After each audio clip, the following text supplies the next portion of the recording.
Pemirsa, Menko Maritim dan Investasi Luhut Binsar Panjaitan menyampaikan sekitar 2 juta data COVID-19 di Indonesia belum masuk dalam pencatatan. Hal ini disampaikan Luhut saat rapat bersama Wakil Menteri Kesehatan pada Kamis kemarin. Juru bicara Menko Maritim dan Investasi, Jody Mahardi, menyebut 2 juta kasus bukanlah kasus positif, melainkan kasus negatif yang belum dilaporkan. Hasil tes negatif yang belum masuk dalam data karena jumlah tes yang besar dengan tenaga entry terbatas. Petugas laboratorium mendahulukan melapor kasus positif agar dapat ditindaklanjuti. Luhut menyebut data yang belum tercatat akan berpengaruh pada positivity rate.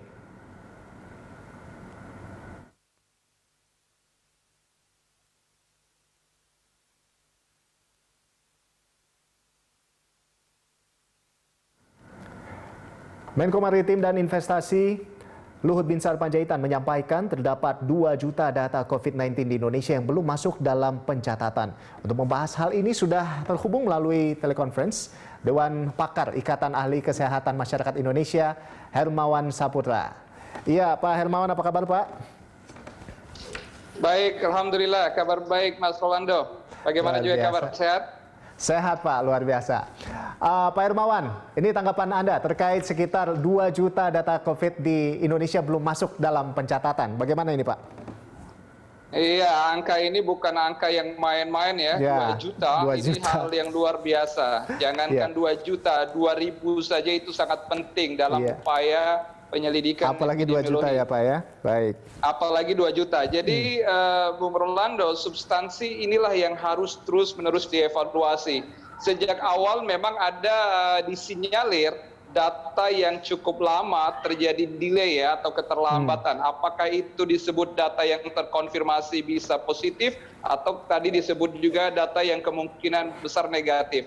Persoalannya bukan pada positif atau negatif, tetapi delay data itu sangat berdampak terhadap strategi dan pendekatan penanganan COVID. Jadi seringkali kita ini bermasalah dengan data, tetapi seringkali juga kita melihat sasaran pengambilan kebijakan dan strategi yang tidak tepat. Jadi jangan kita selalu mengevaluasi data hanya melihat dari satu segi saja. Misalnya, oh ini mungkin karena ini positivity rate kita tinggi dan seterusnya. Tidak. Justru pendekatan yang selama ini dilakukan jangan sampai salah semua karena datanya tidak up to date dan real time. Kita memang melihat bagaimana data penanganan COVID ini memiliki beberapa pintu, baik dari internal Kementerian Kesehatan, melalui bisa juga melalui pemerintah daerah. Oleh karena itu data ini memang harus menjadi perhatian ya, dan tentu kita udah bulan ke-11 sekarang hampir 12 bulan atau 1 tahun malah, kalau kita masih terus berpolemik dengan data, tidak ada kuat database kita, maka memang kita punya masalah dalam strategi pengendalian COVID, Bung Rolando. Baik, jadi kalau dari Anda melihat Pak Hermawan ini, lalu langkah yang baik untuk pemerintah pusat ini seperti apa agar data yang masuk dari daerah ini bisa lebih cepat, agar bisa ya terupdate, lebih sinkron seperti itu, bagaimana Pak?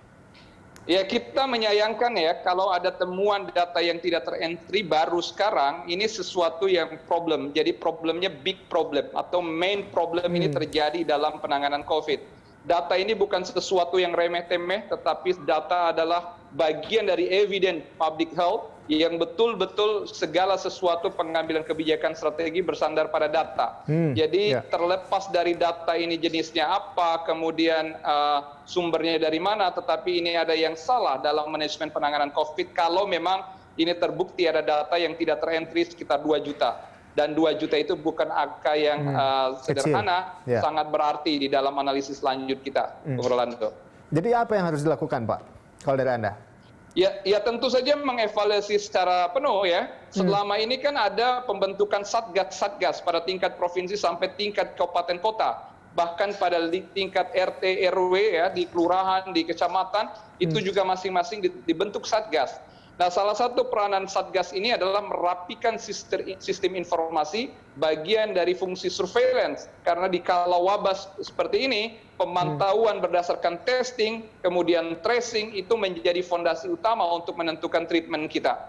Jadi ketersediaan data dan sistem informasi ini seharusnya dilakukan sejak awal-awal sekali. Kalau sekarang hampir 1 tahun ini masih punya problem besar terkait dengan data. Nah, jangan-jangan memang semua strategi kebijakan kita selama ini tidak bersandar pada data yang tepat, yang pada akhirnya banyak kesia-siaan.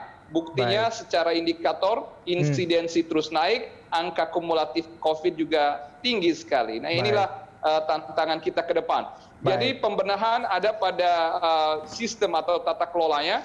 Yang kedua ada pada sistem informasi itu sendiri, real time input, dan kalau kita bicara di zaman revolusi industri 4.0 sekarang, di zaman artificial intelligence, big data, seharusnya kita tidak boleh bermain-main dengan data ini, harus sejak awal diperhatikan dengan baik. Jadi Satgas harus lebih serius lagi begitu ya Pak ya, sistem data kelola dan juga sistem informasi ini sangat krusial seperti itu. Baik, terus dievaluasi dan pemirsa, demikian perbincangan kami bersama dengan Dewan Pakar Ikatan Ahli Kesehatan Masyarakat Indonesia, Hermawan Saputra. Terima kasih banyak Pak Hermawan.